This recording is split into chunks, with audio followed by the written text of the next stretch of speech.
Bonjour à tous. Alors je vais continuer mon dépeçage de Pierre Hilard. J'appelle ça un dépeçage parce que pour moi c'est l'archétype du charlatan. Alors le charlatan, comme il y en a qui ne connaissent pas trop les définitions et qui m'ont fait des procès, enfin pas beaucoup, personne ne me connaît, mais bon, le peu qui ont réagi à mes premières vidéos sur Pierre Hilard, ils m'ont dit oui mais comment Pierre Hilard a des diplômes, tout ce qu'il dit c'est sourcé, etc. Et alors j'ai répondu que je ne contestais pas que toutes les bribes d'informations, les petites anecdotes, les petites références d'un tel qui a dit ça en 1642, donc ça détermine ce que fait 10 générations plus tard, monsieur machin à la Banque mondiale, etc. Bon bref, je ne dis pas que c'est faux. Je dis que c'est un gloubi-boulga. Pour naïfs, pour gens qui sont des idolâtres, c'est-à-dire qui n'ont pas confiance en eux et qui se laissent bercer, blouser, impressionner par des sachants. Alors là, il y aura en description une petite interview de Pierre Hilard donc sur TV Liberté. Alors déjà la présentation, alors oui, Pierre Hilard, docteur en ci, docteur en ça, maître de conférences, il a fait des recherches, mais très bien, c'est super, il faut des gens comme ça, intelligents et cultivés. Le problème, c'est que Pierre Hilard, s'il n'avait pas mis cette dose, non seulement de satanisme, d'ésotérisme, et bien sûr, ciblé sur cette communauté dont on ne dit pas le nom, enfin lui il le dit, les juifs, etc., qui organisent tout depuis longtemps, qui commandent partout, eh bien, il serait un inconnu, il serait un type qui explique des banalités, que même au café du commerce, je crois qu'on peut comprendre ce qui se passe dans le monde. Il n'y a rien d'exceptionnel, il n'y a rien d'original, il n'y a rien de, surnaturel dans ce qui se passe aujourd'hui. Prenons la notion du mondialisme. Au-delà des aspects techniques de ci et de ça, avec des anecdotes, et je vais au Venezuela pour le contrôle, il raconte des banalités comme si c'était des scoops. Ah, heureusement que Pierre Hilard nous a expliqué qu'il y avait des groupes de pression. Heureusement que Pierre Hilard nous a expliqué que chaque pays, et notamment les pays dominants, essayent d'asseoir leur domination en passant par tous les moteurs, que ce soit le militaire, l'énergie, etc., la finance, évidemment. Heureusement que Pierre Hilard nous a expliqué ça. Parce que sinon, on n'aurait pas compris. On se serait dit, non, chaque pays reste dans ses frontières et n'a absolument aucune motivation hégémonique. Et donc, il n'y a pas d'embrouille, il n'y a pas de petits arrangements entre amis, il n'y a pas de retour d'ascenseur, il n'y a pas de corruption, il n'y a rien. Donc, heureusement, Pierre Hilard nous a expliqué ça. Donc, s'il faisait ça, comme tout le monde, on a compris. Bien sûr qu'il y a des blocs, bien sûr qu'il y a des grands penseurs qui ont pensé, justement, que pour le bien du monde, parce que ça part toujours d'une bonne intention, que c'est comme ça me rappelle les socialistes, ils partent toujours d'une bonne intention, et à la fin ça devient une dictature de la pensée, et je dirais dictature de la bien-pensance au sens très large. Donc là, qu'est-ce qui s'est passé? Il y a plein de gens issus de milieux différents, qu'ils soient économistes, qu'ils soient philosophes, qu'ils soient politiciens on peut dire, qu'ils soient même un petit peu religieux, qui se sont dit, pour le bien du monde, je répète, ça serait peut-être cool d'organiser une espèce de gouvernance mondiale avec une monnaie unique, avec une simplification du marché, en évacuant toutes les notions de nation, justement, qui provoquent des guerres. Ils partaient dans cet esprit.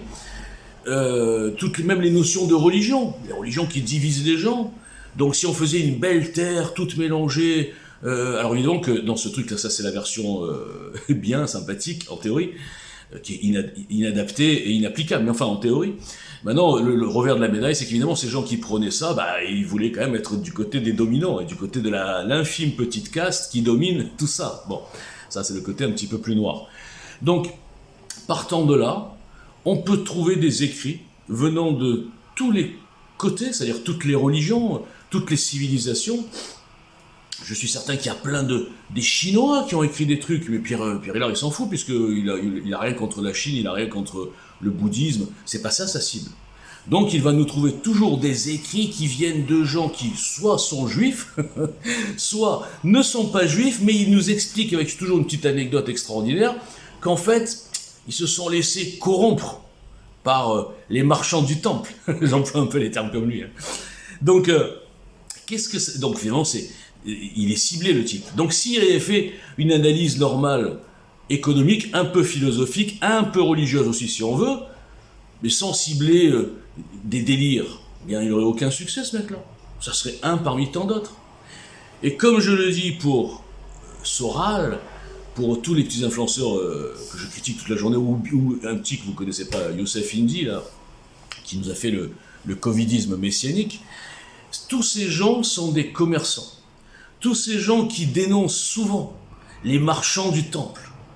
C'est extraordinaire parce que ces gens désignent les juifs, d'accord, comme la seule religion, idéologie, philosophie, ce que vous voulez, appelez-le comme vous voulez, population, peuple, ce que vous voulez, à l'intérieur de laquelle il y a des gens qui ont fait commerce. Hein, donc les Arabes ne sont pas du tout des commerçants. Je veux dire, dans l'islam, vous trouverez jamais des gens qui ont essayé de faire du commerce, de gagner de l'argent sur les autres. Non, parce que l'islam, c'est ça. L'islam, c'est tu ne voleras point, tu ne t'accapareras pas les femmes, les terres, les biens des autres. Hein, c'est ça. Et puis pareil, les catholiques, les chrétiens, ben non, c'est Jésus. Pareil, tant l'autre joue. C'est-à-dire que les catholiques, si on écoute Pierre Hilard au sens large, et puis tous ces gens-là, sont, bien sûr, 2,5 milliards. Hein. En proportion, en tout cas, ils ont toujours été plus ou moins 40% de la population. Les musulmans, environ 35%, toujours. Hein. Mais ce sont tous des victimes naïves du peuple juif qui tire les ficelles à 0,2% de la population. Parce que, Pierre Hilard là-dessus, flatte les juifs, ce sont des surhommes, supra-intelligents. Alors, si je dis ça en face de Pierre Hilard, qu'est-ce qu'il va me dire? Il va me dire, non, c'est pas que ce sont des surhommes, c'est qu'ils sont sataniques, diaboliques, ils ont cette force supérieure qui leur est donnée par le mal. J'invente même les réponses.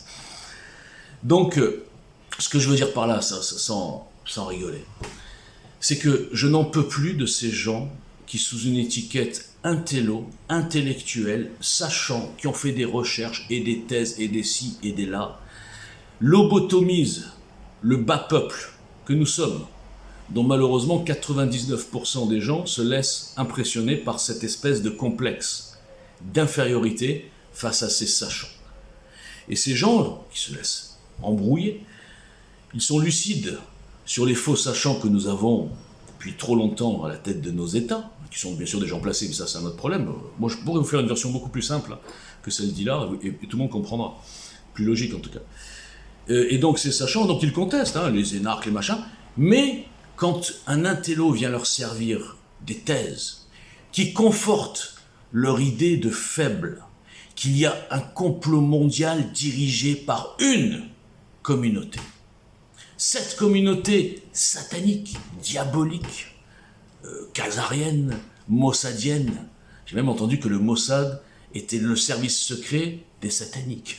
Eh bien, tant que ces gens se laisseront blouser parce qu'ils ont envie de croire à quelque chose de surnaturel, et en plus avec des coupables ciblés, ça c'est bien, parce que le surnaturel, quand on ne sait pas qui sont les coupables, bon, c'est intéressant, mais on ne peut pas jouir, comprenez?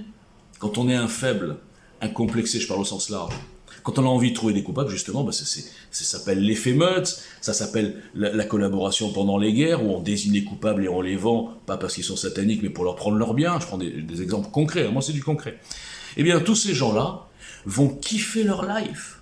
Ils vont kiffer leur life que des gens comme Hilard, Indy et plein d'influenceurs qui sont des commerçants, je le répète, qui ont trouvé un créneau, leur servent des versions extraordinaire, dans laquelle ils mettent une pincée de Khazar, une pincée de tout, 3-4 déclarations d'un tel, des écrits, et quand il vous dit allez-y, achetez le livre parce qu'on a trouvé des trucs vraiment, c'est la première fois qu'on a trouvé ça, vous allez voir des trucs extraordinaires.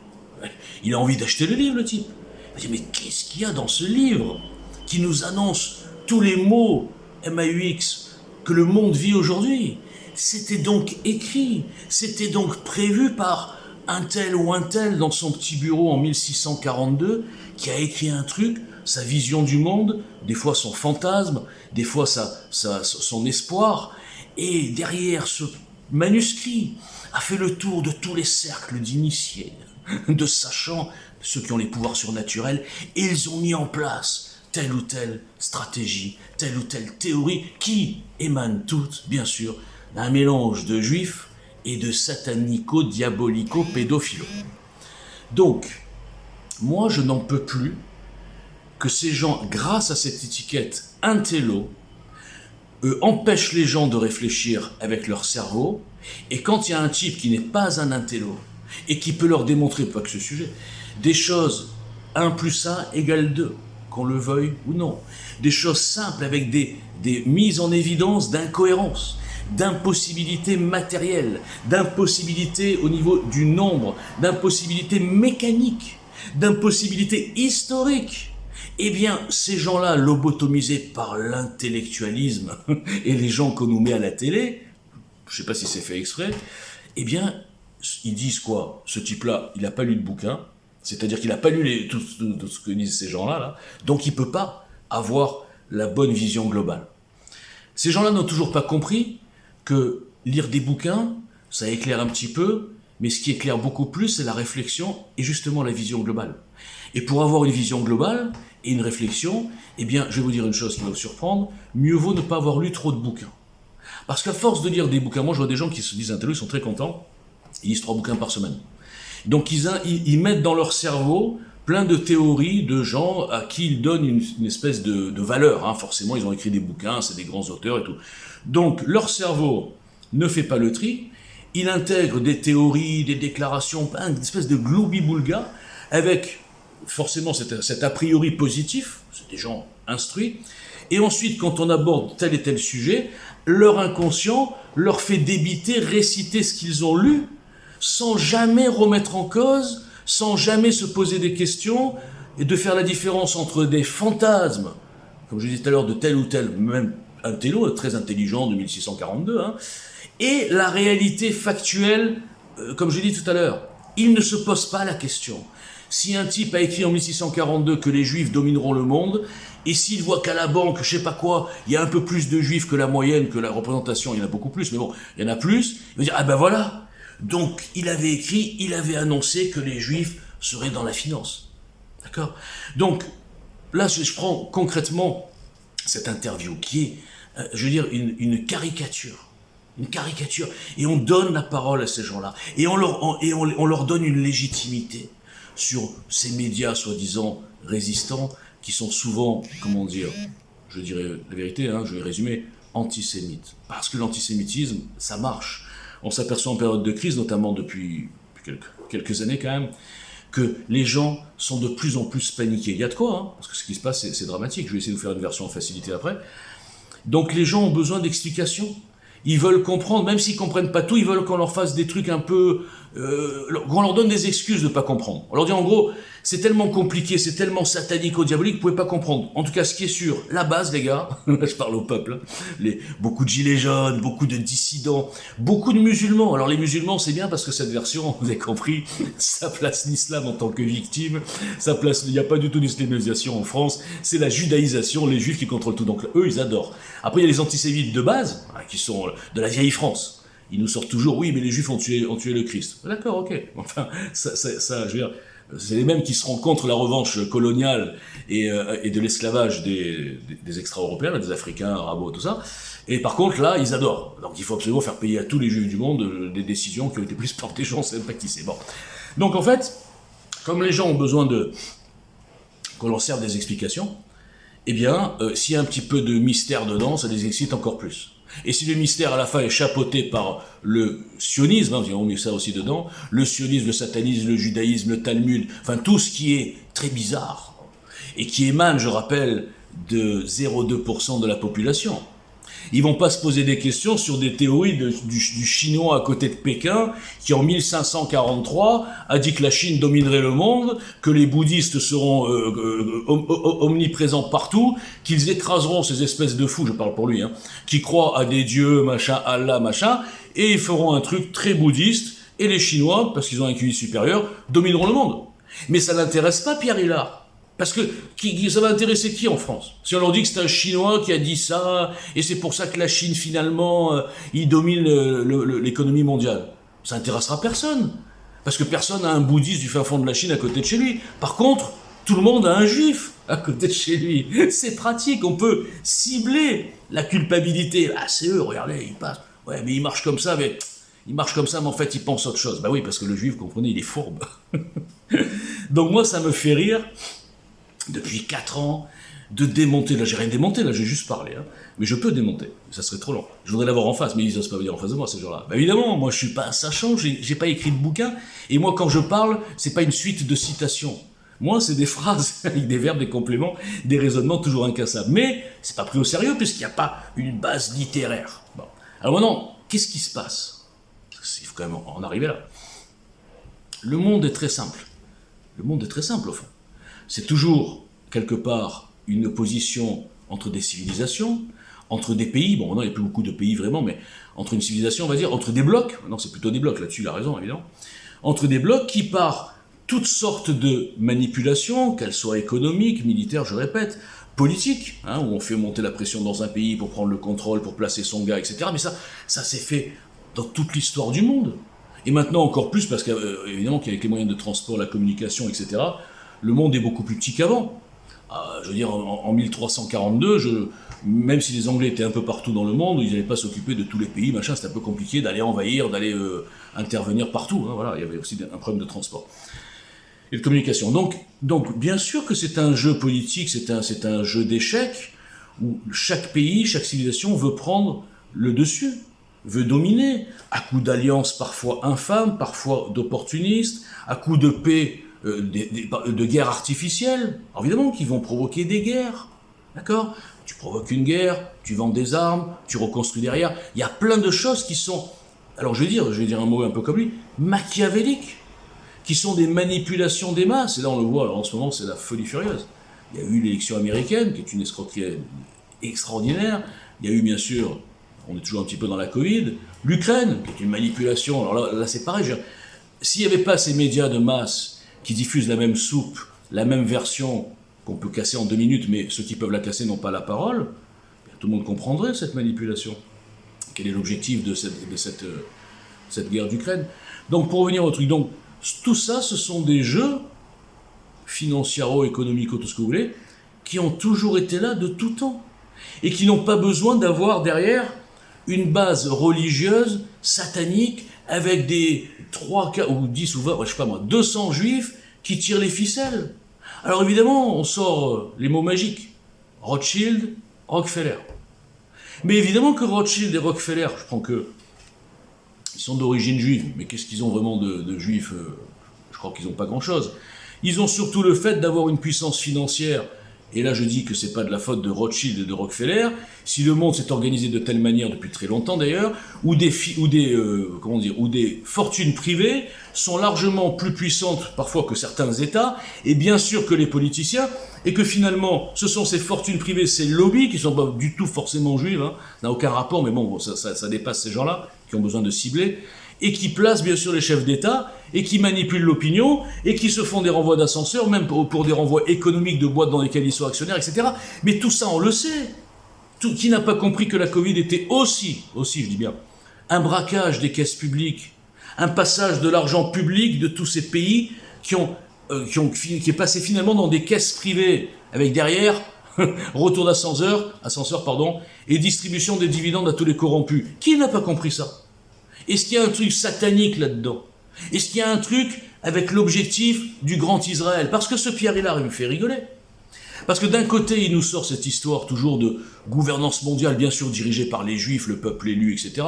Il met un peu de religion, il rappelle un peu l'histoire de Jésus, les Juifs pour bien exciter les catholiques. Ah ouais, c'est vrai, ils ont tué les Juifs, ils ont tué Jésus en plus, mais c'est vraiment des salauds ces Juifs. Attends. Non seulement ils dirigent tout, ils manipulent l'islam contre les chrétiens, c'est depuis longtemps, hein, depuis l'an 600. L'islam, bien sûr, est manipulé par les Juifs qu'il y avait à l'époque, je ne sais pas combien il y en avait. Bon. Donc tout ça pour dire que ces gens-là racontent des banalités, ils nous instruisent un petit peu sur comment fonctionne une monnaie, ça c'est intéressant, sur les enjeux un peu géopolitiques, sur les contacts qu'il y a eu avec un tel et un tel. Il nous apprend, bien sûr, pour ceux qui n'ont pas compris, que même Poutine, au fond, il n'est pas contre une gouvernance mondiale, mais ça dépend quelle serait la place de la Russie dans cette gouvernance mondiale. Et c'est tout un jeu d'opportunisme. Mais tout ça, comment on peut faire avaler à autant de gens, parce que moi j'en croise partout sur les réseaux, à autant de gens que finalement, en bout de chaîne, il y a Israël, et justement le grand Israël. Je rappelle qu'Israël aujourd'hui c'est 2 Corses, Et le grand Israël, c'est 2 Corses plus 3 Corses avec que du désert. C'est vraiment l'enjeu de tous ces gens, de Bill Gates, de Xi Jinping, de Poutine, de tous ceux qui dominent ce monde, du président indien, du Bolsonaro, de Orban, l'enjeu de tous ces gens, et puis bien sûr toutes les fortunes, Bezos, Bill Gates, enfin il y en a plein, eh bien l'enjeu de tous ces gens, le but final, ça serait que finalement, je résume, Israël triple ou quadruple sa surface. Je vous rappelle qu'Israël n'aurait même pas le peuple, assez de peuple pour peupler cette surface. C'est incroyable. Et donc tout ça est fait dans l'intérêt du grand Israël. Parce que c'est ça que ça veut dire. Et quand vous avalez ça, après sur un autre sujet, eh bien là je comprends mieux pourquoi depuis 4 ans je suis boycotté, parce qu'évidemment que je casse un petit peu ce genre de bêtises, et que finalement ce peuple, vous êtes incapable de réfléchir à une construction d'une libération, parce que vous êtes pollué par des intellos qui gagnent de l'argent sur votre naïveté, votre bêtise, et en l'occurrence, votre antisémitisme crasse, et vous n'avez pas des leaders qui sont là pour proposer quelque chose de politique, pour essayer de se lever, moi ce que j'appelle le réveil citoyen. Ils s'en foutent.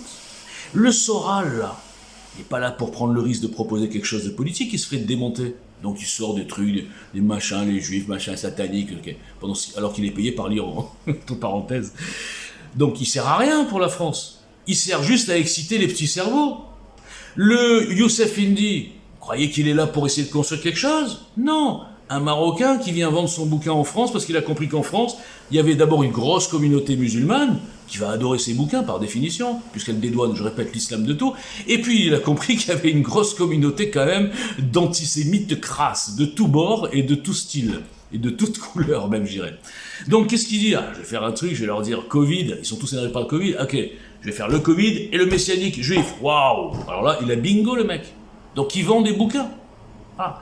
Donc tout ça pour vous dire, pour revenir à notre sujet, bien sûr qu'il y a des forces qui se battent pour l'influence sur la monnaie, sur le militaire, sur le marché unique, etc.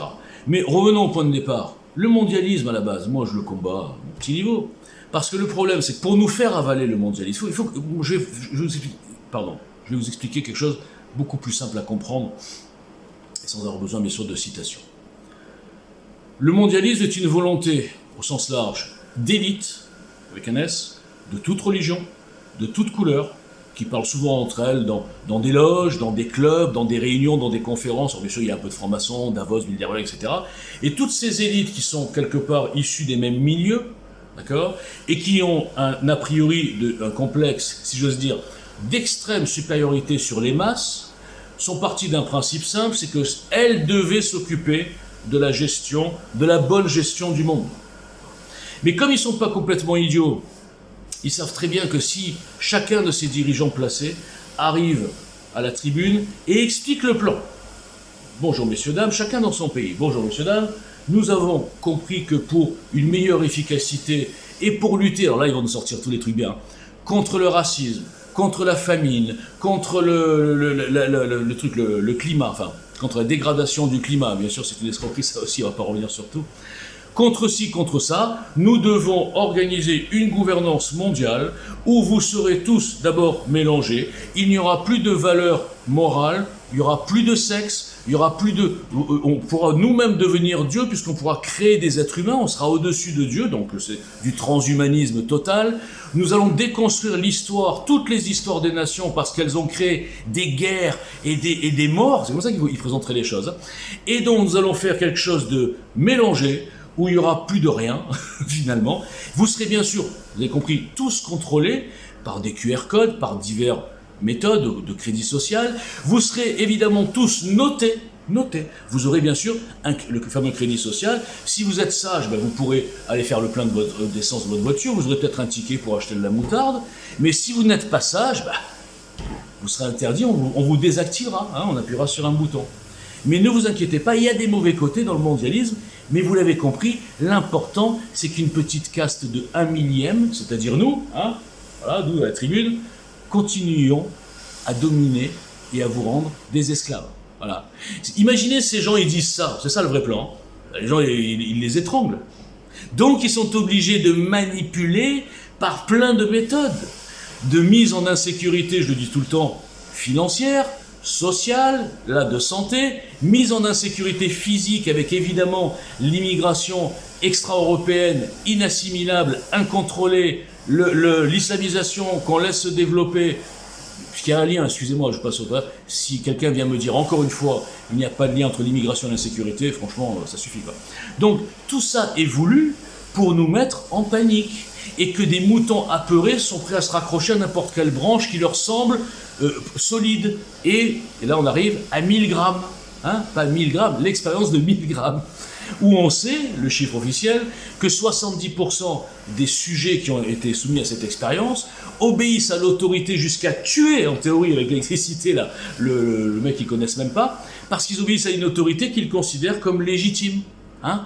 Donc 70% des gens sur cette terre, et même dans les pays occidentaux soi-disant plus éduqués, machin, rien du tout, hein, c'est pareil, eh bien 70% de moutons obéiront à ce qui leur semble être la hiérarchie et l'autorité légitime. Donc pour que ces gens soient autorité légitime, il faut continuer à faire croire aux moutons que nous sommes en démocratie. Et ceux qui se lèvent, qui se réveillent comme moi et plein d'autres, évidemment je ne suis pas le seul, eh bien sont traités de quoi ? De complotistes, de racistes, de fachos, d'islamophobes, même d'antisémites. Tout ça pour dire que c'est tellement simple à comprendre et qu'il y a tant de gens qui gagnent leur vie sur la complexification, l'intellectualisation, en tirant, en agissant toujours sur des moteurs infâmes, qu'il y a au fond de ces gens qui sont, malheureusement ils ne sont pas méchants, ce sont juste des moutons qui vont d'un côté écouter l'autorité illégitime et d'un côté plonger dans toutes les saloperies de marchands du temple. Ce sont des marchands du temple, ce sont des commerçants qui ont trouvé des créneaux. Et je mets au défi une fois encore tout seul dans mon salon, n'importe lequel de ces tocards, de venir contre moi avec un public. Je les ridiculise en 3 minutes sur du concret. Et j'ai pas besoin de citer un tel ou un tel de 1642. Je ferai appel au bon sens, à la logique, à l'équilibre et à la justice. Vous avez vu un peu, j'ai placé le JL à la fin. Bon, voilà. Donc Pierre Hillard, tu es un charlatan. Par ton interprétation des phénomènes historiques, enfin des données historiques, ton interprétation dégueulasse, ciblée, malhonnête et perverse, que j'ai déjà démontré dans une autre vidéo, et donc tu es, je te le dis, un charlatan.